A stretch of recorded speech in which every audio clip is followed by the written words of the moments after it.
विधान भवनातील मराठी भाषा गौरव दिन कार्यक्रमाला सर्वपक्षीय आमदारांची दांडी. 90% अधिक आमदारांची कार्यक्रमाकडे पाठ. मराठी भाषेचा आमदारांना विसर पडल्याची चर्चा.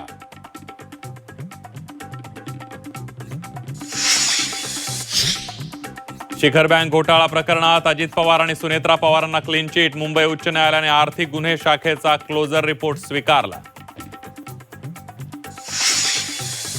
संदीपान भुमरेंच्या चालकाकडून अंबादास दानवेंना नोटीस. 7 दिवसात माफी मागा अन्यथा अब्रू नुकसानीचा दावा ठोकणार. नोटीसीतून दिला इशारा.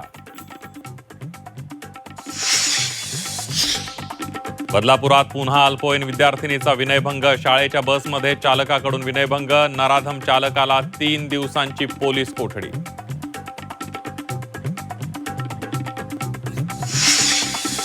नाशिक जिल्ह्यातल्या मालेगावात बनावट नोटांचा बाजार. ग्राफिक्स सेंटरमध्ये बनावट नोटा छापल्याचा धक्कादायक प्रकार. 5 जणांना अटक.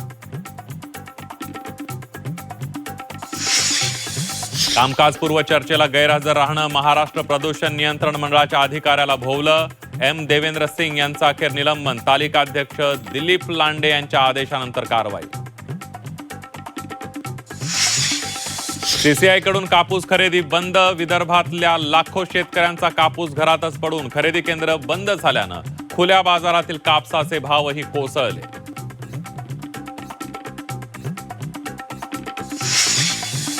आणि जालना महापालिकेच्या कचरा संकलनाच्या ई-घंटा गाड्या नादुरुस्त. पैसे उकळण्यासाठी महापालिकेच्या गळ्यात सुमार ई-घंटा गाड्या बांधल्याचा स्थानिकांचा आरोप.